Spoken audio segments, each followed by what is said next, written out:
my great-great Estesani grandsons. Many people say your teachings and the teachings of Abraham are alike. However, I seem to find many differences. For example, they say that whatever you think and feel is what you attract.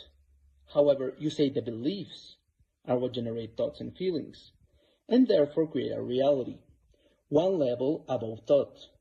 When I used to listen to them, I was so obsessed and focused, monitoring 24/7 what I was thinking, all the time.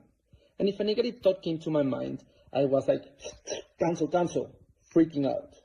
However, you taught us that not only can we observe them neutrally, here and there, when they come, but that we have to, in order to face our fears and transform them and integrate them.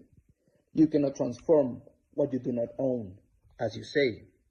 And also, I was driving one day on a highway while listening to them, and I had a car crash. Nothing happened to me, thankfully. It was just the side of my car. But I was like, this shouldn't have happened while I'm listening to them, supposedly vibrating this high. So I wanted some clarity on those teachings. What's your true perspective about them? Thank you. Different teachers have different ways of reaching different people with the translation of the words that come into your reality. There are people that gravitate to certain ways, certain semantics, certain words that are used to give them at least some understanding of the process. Other teachers may supply other aspects of it to give a different understanding, or at least an understanding of a different part of the process. Taken all together, you have a complete picture.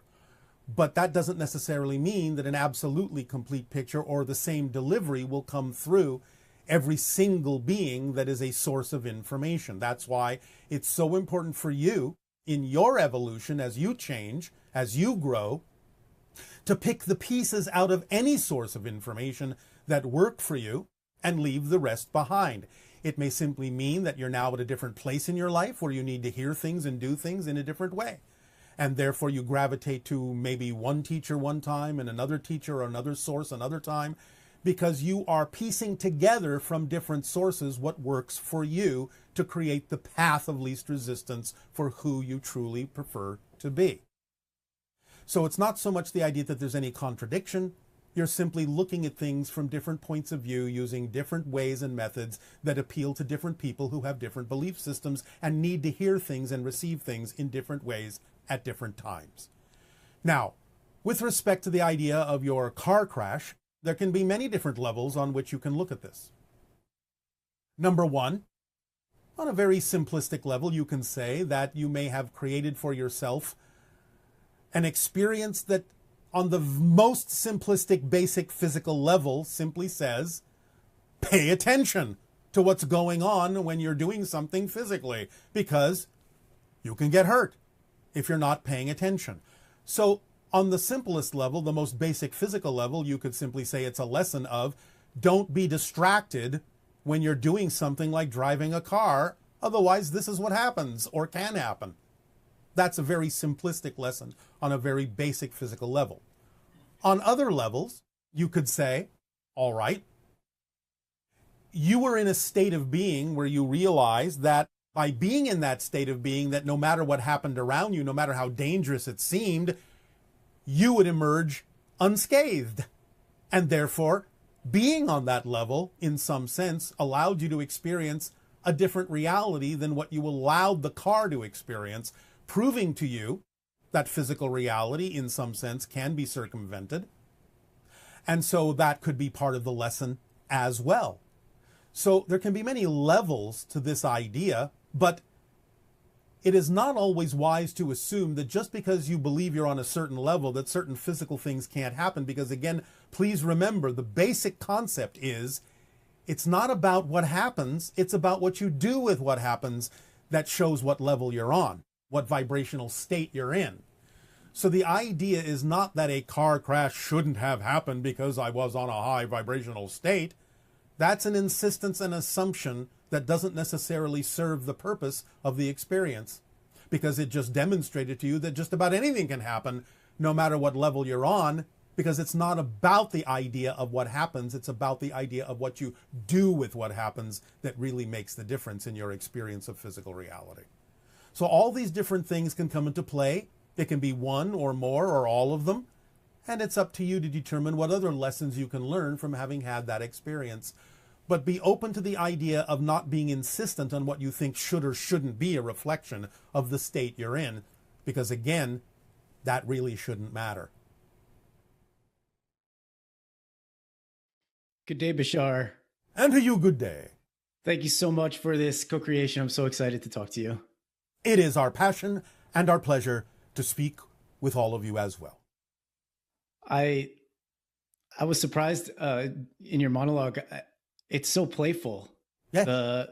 The suggestion, and also, you acknowledge that some people might be afraid to go in that way, but this playful way of approaching it, that must help us loosen. That must help us. That's the idea, yes. And I also, when I was a child, was very terrified of. I don't know why. I had an inexplicable fear of, yes, alien contact. Well, that's because as children, when many of these contacts actually start happening in your lives, you have never been taught that such a thing is actually going on in your reality, and therefore you haven't been given the tools in order to handle it, and so you feel that when you are shifted to the different realities that are representative of these different beings you're interacting with, you feel out of control. Your physical mind doesn't understand what's going on because it doesn't have the tools to deal with it. And therefore, you feel out of control, and even to the point of going into survival mode, because the physical personality feels that when being shifted from the typical reality you're used to a different frequency of reality, it feels like you are being annihilated, that you're dying, and so you go into panic mode. So the idea of what we deliver to all of you are the tools necessary to incorporate within your understanding of how reality works, how these encounters are occurring, and give you the ability to calm yourselves and realize that from a higher level you made a choice to participate in this, whether you remember it or not, and thus you can operate within it more consciously, with more awareness, on your own terms, and experience something quite fascinating and joyful and creative and constructive as you remember more and more your willingness to participate in the evolution of the Earth toward becoming the sixth hybrid race. But when you say the evolution of the Earth, yes, you're kind of describing our, because we're in our own reality, right? Each of us is in our own reality. Yes, so, but you have a shared, agreed upon experience that you call your reality timeline. Right. Got it. And so, now I'm really excited for this to take place. I can't believe, I'm so excited that it's even possible in my lifetime, potentially. Yes, it is. And my physical mind looks out there at the world and things it thinks it's noticing, and thinks to itself, oh my God, we have to go so far between now and 2023 to be really prepared to have a first of all, don't gauge that by everything you see. Remember that you are capable still of looking at people making choices that represent other realities other than the one you're actually in. Just because you can see them doesn't mean you're in the same reality. Yeah, the glass wall effect. Exactly. So don't necessarily include everyone that you see having to be at that point. It is sufficient that those that are ready at that point to begin to experience the first stages of open contact will be at a point where they're prepared to do so. Okay. So is there a way to discern if something I'm seeing is actually relevant for me to kind of address, or it's just something behind the glass wall? I guess my highest excitement will take care of that. Following the formula will allow you better and clearer discernment about what is relevant for you and what is not, yes. Of course, everything in a sense that you see is relevant. It just might be relevant in a different way. So, in other words, it can be even as simple as seeing something you would say is not really relevant for your path doesn't mean that it's not relevant for you to use in the way that works for you. For example, seeing someone making choices that you don't prefer can add greater clarity to the choices that you do prefer. So even though the things they're choosing aren't directly relevant for you, the fact that you're capable of seeing someone choosing something you don't prefer is relevant because it provides greater background and clarity for you about what it is, by contrast, that you do prefer. So that's how to use what isn't relevant directly in an indirect way that is relevant for you. And I guess also, if I see someone making a choice and it kind of triggers me emotionally, like maybe fear comes up, yes, and that's also an opportunity to look at what beliefs. Absolutely, and therefore relevant for you on that context as well. Got it. And when I'm doing that, I try to look at my beliefs, go through the emotions to find the beliefs is kind of the way it seems to work for me. Yes. But sometimes there are certain beliefs that just keep reappearing. And I know that I know that you've mentioned that sometimes there can be belief systems and other beliefs reinforce the other ones, but certain beliefs like I'm wrong, or, I shouldn't exist. I know those don't make physical sense because it's arguing with life, as you've eloquently put it, but somehow they stay sticky. And I'm just wondering if there's anything else you can help us with. Or well, all right. Well, again, the idea being that you may need to investigate more deeply what it is you're getting out of holding on to those things. Because that's the only reason they would keep reoccurring, is there must be a belief that says there is some advantage to this, some advantage to remembering this or recreating this idea. Now, it can be as simple as you saying, well, I do have a belief that if I don't keep reminding myself, I might forget and then fall into a regimen that I don't prefer. So in that sense, you might be using it for a positive reminder to keep you on track. Now, if you continue to believe you need that reminder, then it will constantly be there reminding you to always be aware that you could choose to go this way, but because of the fact that it keeps cropping up, you will never go that way. You don't have to keep doing it that way, but that may be one reason why you would keep repeating an awareness of something you don't prefer, because you might be using it as a guidance system to make sure you actually never choose that direction. Okay. Does that make sense? Yeah, that makes sense. I think so. So I'm not saying that is the reason. I'm simply saying that could be one of the reasons. It's up to you to investigate based on what I just told you about the idea that there must be something you're getting out of it that you believe serves you. Whether it actually does or not isn't the issue. There must be something you believe you're getting out of it that serves you. And the more you investigate it from that perspective, the sooner you will understand why you might keep repeating that cycle. I'm trying to ask my question that question now. And actually what comes is this belief that it's keeping me small so I'm not seen. Oh, all right. And why don't you want to be seen? What are you afraid will happen if you are seen? Which is another question to always ask. What are you afraid will happen if you become who you prefer to be? So what's the answer to that one? It feels dangerous, like someone's going to come get me. Dangerous. Oh, someone's going to come and get you. Yes. How melodramatic. I know, it's true. Now, this is simply the result of a misunderstanding of how frequencies work. Remember, if you actually are in the frequency of your true self, your passion, there cannot be, by definition, anything dangerous in that. If you suddenly feel that something dangerous might happen if you act on your passion, that's not a vibration of your passion. You're already out of the vibration of your passion to even think and entertain that something like that could happen.